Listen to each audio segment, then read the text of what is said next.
Hey everybody, it's Jason Blaha here, and now that my two obligatory informative videos are done for the day, it's time to talk about current events in the online fitness community, and numerous of my subscribers have awared me that Athlean-X has made a video discussing full range of motion versus partial. So let me put on my +5 hat of weaponsmithing, work on skilling at my crafting a little bit, and let's talk about this. Oh, on a side note, I've had a bunch of people say, Jason, why aren't you actually skilling up your crafting? Why aren't you loading ammo right now? Did YouTube give you a strike or something? No, YouTube doesn't care. I've left up all my videos of me doing that. I just don't feel like moving all of my hand loading equipment into this bedroom right now. It's not necessary. Some people didn't like the distraction. If enough people want me to return with it, I will do some of it some more, but I don't really see the point. But over to the point. This is kind of one of those videos to where I look at guys like Jeff again, who I always say I give credit where credit is due. Jeff's a good physical therapist. Of course, I have physical therapists come in and argue that in my comments. That's besides the point. I'm not prepared to argue against a guy with an advanced degree in physical therapy who has been a physical therapist for professional sports teams, right? That's not my wheelhouse. I don't have that experience to argue with him on that. So what I will argue with, though, is the whole strength thing. Let's go back to the point. Jeff doesn't know how to train people for strength. He has no clue. And he says things like put the science back into strength, but then he ignores the science. Like his training, everything that he promotes just looks like bodybuilding split. It just looks like something out of a bodybuilding magazine. It really does. I mean, I've discussed that with other programming. So let's come over to this video. I will actually give credit for what he said that he got right. What did he say? That on your big compound movements, we don't need to be doing partials for 99% of the people. I'm going to disagree with his 1% because it is less than 1%, and the example he gave was horrifically bad. He gave an example of an exercise that is a full range of motion exercise that I do all the time. You guys see me do it. It's an exercise I promote heavily. But we'll get to that in a minute. But here's the big problem we had. He said that, that it can be a valuable tool for small movements, right? And so I don't say the word isolation. Smaller exercises that are mostly single joint. Where's your research for that, Jeff? Because here's the basis he has for it. Well, it helps you really get that burn. It's a less effective training stimulus. What good does a burn do you that recruits less muscle fibers? That's what he pointed out. Well, maybe with a bicep curl, you just did the top. But what about all the muscle fibers you're missing at the bottom? All right, what about all those muscle fibers you're missing at the bottom half of the exercise, the hardest part of the exercise? Let's come back over to mechanical tension. I mean, if you were going to only do half of an exercise, wouldn't you want to get the part where, I wouldn't even advocate this. Wouldn't you want to get the part where you're at the worst tension where it's the hardest? It might be for some people at the bottom, depending upon where your arm is in this curl. Right? But he was saying you could just do the top. Well, how does that help you? Just because you have continual tension? Does any expert in the field of kinesiology or exercise science or biomechanics think that continual tension contributes to muscle growth in any way? Do any of them believe this? If we're going to talk about putting the science back into strength, and we'll say strength here loosely because hypertrophy is strength. A bigger muscle is a stronger muscle. It's not the only factor, but it's an enormous factor. So where are you getting this? You got it out of a bodybuilding magazine. You got it from talking to Ronnie Coleman or Kai Green or whoever. That's the only, sorry, I can't name pro bodybuilders. I only know like 4 of them. Phil Heath, and then that big Ramy, right? Is that who you got this info from? Because it didn't come from any physiologist. Right? This is stuff you got out of Flex magazine. The science. Is that your textbook, Jeff? I have to wonder. Continual tension. What did Dr. Mike Israetel say when he was asked about this? He said there's no mechanism to even study. Meaning we wouldn't even waste time with a study on this because there's no proposed mechanism other than a bodybuilding magazine that said, hey, this gives you a good pump, bro. There's no proposed mechanism by which it could even induce extra hypertrophy. There's nothing to even study. It's bullshit bodybuilder bro lore.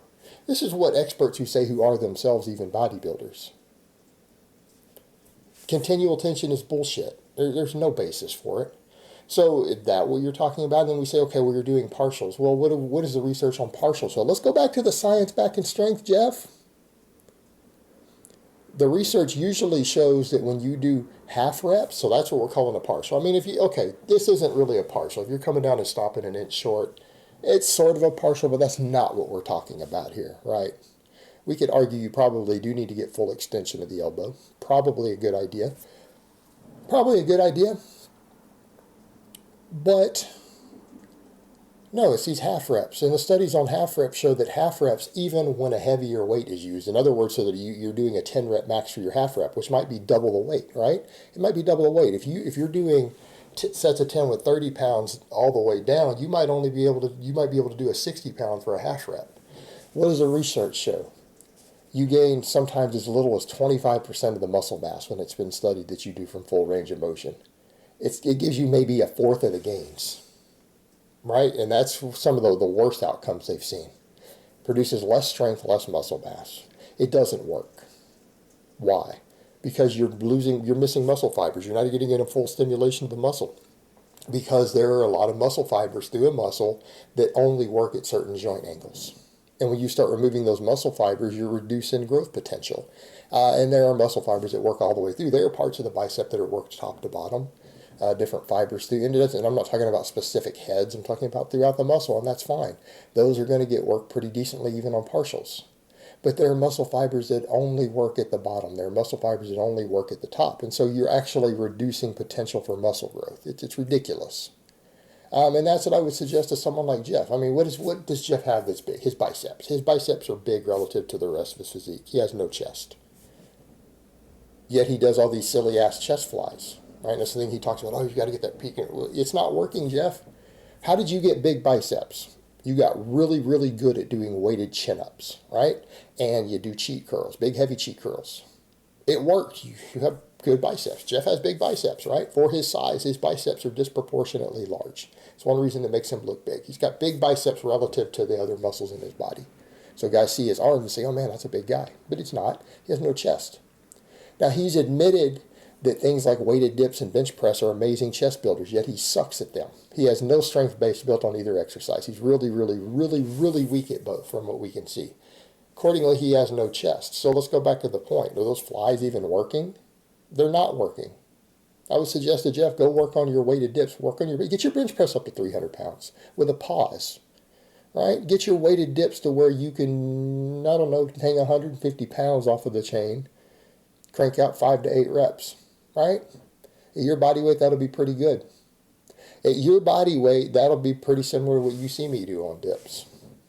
Because I usually do sets of 5 with weighing 215. You see me do sets of 5 with 100 pounds, so it's 315 total. You do sets of 5 on them. Then you might have a chest close to the size of mine. Again, size equals strength. He has no size there. So, that's what I would suggest to Jeff. Lose all these silly-ass flies and just focus on the big exercises. It would fix your problem. Then you wouldn't need to talk about this silly shit.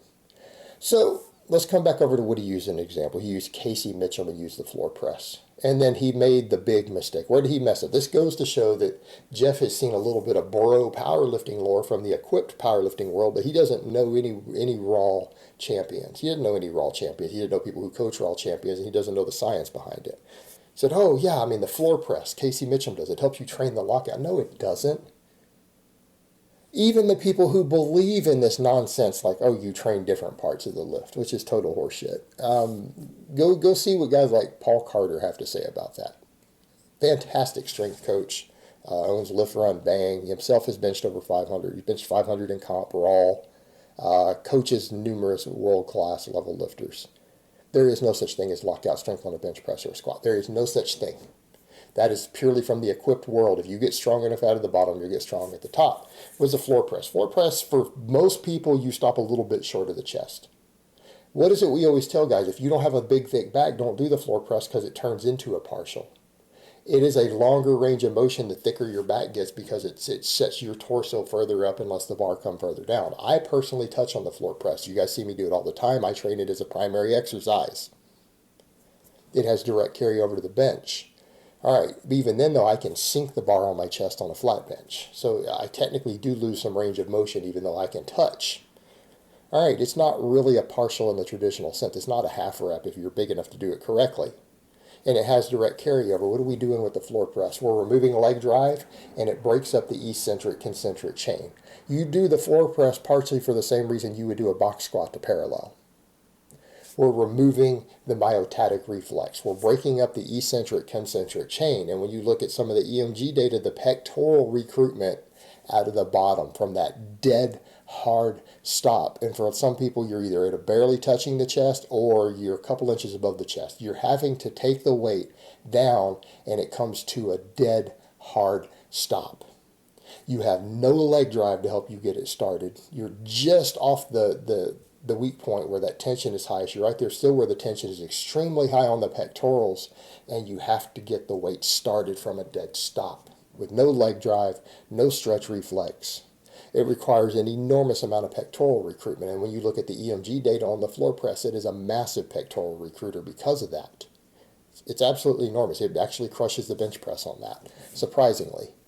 But again, EMG data aren't the be-all, end-all. They're subject to error. But you're breaking up the eccentric concentric chain and you're having to press a heavy weight from a dead stop. And because you're forced to use a lighter weight, let's go back over why do a lot of people talk about these heavy partials? Well, because it lets them use a heavier weight. Well, you're forced to use a lighter weight on the floor press. You're not going to be able to floor press what you bench if you're big enough to get a full range of motion. If you're a little skinny guy with no back and you're floor pressing a half rep, all right, fine. You're going to might be able to do a heavier weight. But most people have to reduce the weight over what they flat bench. At least a little bit, 5-10 pounds, maybe a little more. Use a lighter weight, but it's harder. And you're having to train from a dead stop at the point where there is the greatest tension on the pectorals. Right? It has nothing to do with doing a partial. In fact, in the ideal world, the floor press works best for people who are thick enough that it is pretty much a full range of motion exercise. So he doesn't even understand why people use a floor press, and he wants to talk about strength. Right? Is it the lockout? Again, not even equipped powerlifters who do train stuff like the lockout, they don't even list the floor press as a lockout exercise. And there is no such thing, by the way, in raw powerlifting. There is no such thing as a lockout exercise. You're already a strong lockout. If you can bench press 400 pounds, you can lock out 600 or 700 in a rack. Your lockout's not your weak link. Your weak link's near the bottom. Always, for every single lifter on the raw bench. And that's been discussed ad nauseum in the strength world. It's understood. It's not even a point of contention anymore.